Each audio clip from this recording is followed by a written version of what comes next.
Hello viewers, welcome back to our channel Sharma sisters. आज हम बनाने वाले हैं क्रैब की करी। दिसंबर का महीना भी चल रहा है फ्रेंड्स। बहुत लोगों को ठंड भी लग चुकी है। बहुत लोगों को इस महीने में कफ एंड कोल्ड की प्रॉब्लम भी चल रही है। आज हम आपको एक टेस्टी सा करी तो बताएंगे। ये सिर्फ एक क्रैब की करी ही नहीं, रामबाण इलाज है कफ कोल्ड का। फ्रेंड्स, हम सबसे पहले गैस को ऑन कर लेते हैं।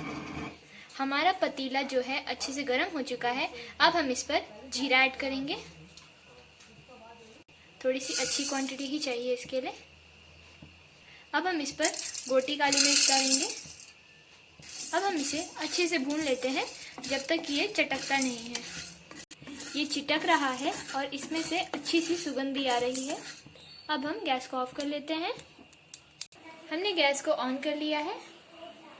अब हम इस पर सरसों का तेल ऐड करते हैं। हमने सरसों का तेल इस पर डाल लिया है। हमने लगभग 1 किलो क्रैब लिया है। हमें क्रैब्स को थोड़ी सी तेल पर ही अच्छे से फ्राई कर लेना, थोड़ा सा अच्छा ही फ्राई कर लेना है ताकि इसमें जो किरवाइन सी महक है वो चली जाए। अब हम क्रैब को अच्छे से भून रहे हैं।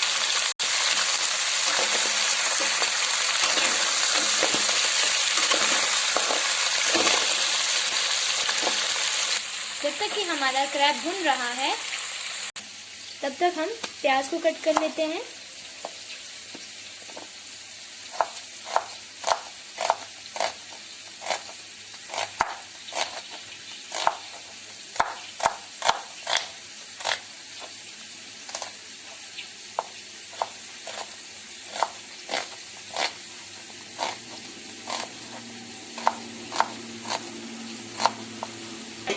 अब हम भुने हुए क्रैब को निकाल लेते हैं।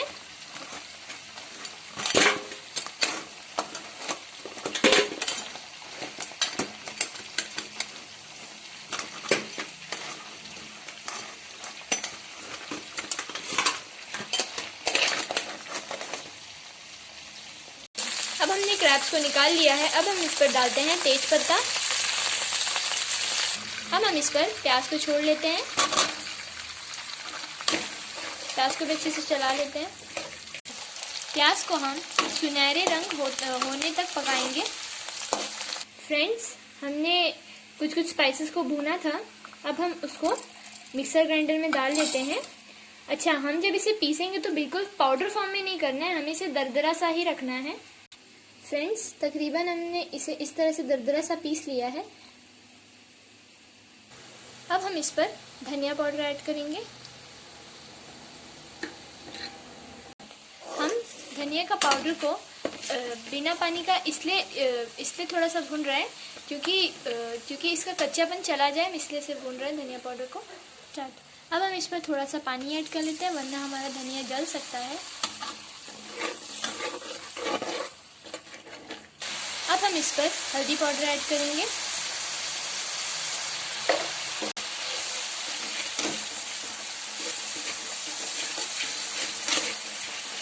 अब हम इस पर अदरक लहसुन का पेस्ट ऐड कर लेते हैं।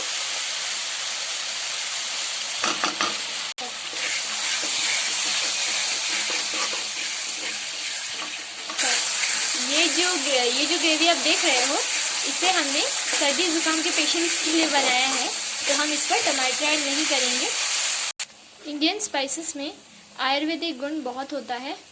हमने इस पर अदरक लहसुन का पेस्ट तो डाला ही है, लेकिन हम इस पर अदरक लहसुन थोड़ा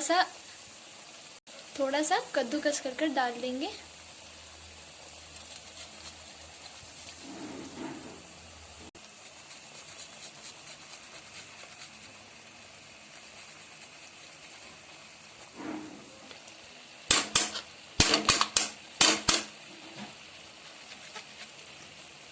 थोड़ा सा अदरक भी कद्दूकस करके डाल देते हैं। अब हम इस पर ज़रा सा मिर्च पाउडर ऐड करेंगे। हम इस पर थोड़ा सा मिर्च पाउडर इसलिए डाल रहे हैं क्योंकि हमने जीरा और ब्लैक पेपर को पीसा है, तो थोड़ा ज़्यादा तीखा हो जाएगा, इसलिए हम कम ही डाल रहे हैं। हमारा ग्रेवी अब अच्छे से भुन चुका है। अब हम इस पर पकाया हुआ क्रैब डालेंगे। ये डाल देते हैं। फ्रेंड्स, जैसे कि आप देख सकते हो ग्रेवी की क्रैब्स में एक अच्छी सी कोटिंग हो गई है भुने हुए क्रैब पे। अब हम इस पर स्वाद अनुसार नमक डाल देंगे। हमने नमक को अच्छे से मिला लिया है। अब हम इस पर पिसा हुआ जीरा और काली मिर्च ऐड करेंगे। इसे भी हमें अच्छे से मिला लेना है।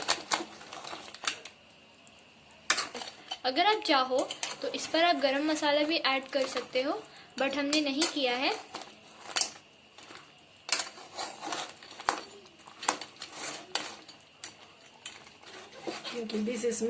वैसे तो ये क्रैब का करी सबसे अच्छा स्टीम राइस के साथ जाता है। अगर आप चाहो तो इसे ऐसे भी खा सकते हो, या तो फिर आप इसे रोटी के साथ भी खा सकते हो। अब हम इस पर पानी ऐड कर लेते हैं। क्योंकि ये कफ एंड कोल्ड के लिए है तो हम इसे एक सूप टाइप का बनाएंगे, ताकि इसे आप पी भी सकते हो। तो हम इसे अच्छे से स्टर कर लेंगे। अब हम इसे ढककर कुछ सेकंड्स के लिए पकाएंगे। हम इसे अच्छे से बॉईल होने के लिए छोड़ देंगे, ताकि क्रैब्स का जितना भी जूस है वो ग्रेवी के साथ अच्छे से मिल जाए। इसे उबालने का भी एक तरीका है। फ्रेंड्स, आप देख सकते हो इस वाले जो क्रैब पे आप देख रहे हो, ये वाले क्रैब अच्छे से पक चुका है इसका अंदर का मीट, लेकिन इसका मीट बाहर नहीं आ रहा है। हमें इसी हिसाब से इसे अच्छे से बॉईल कर लेना है।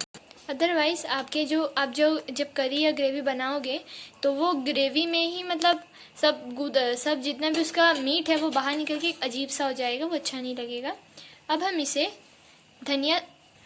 इस पर महीन कटे हुए धनिया पत्ती को ऐड कर लेते हैं।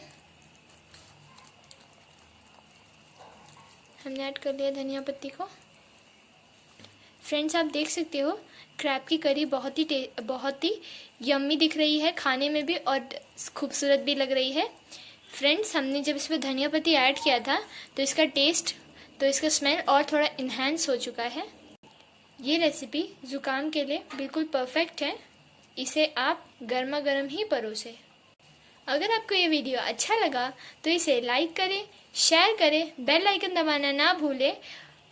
और अगर आपको ये रेसिपी अच्छी लगी तो हमें कमेंट बॉक्स में ज़रूर बताएं। सायोनारा।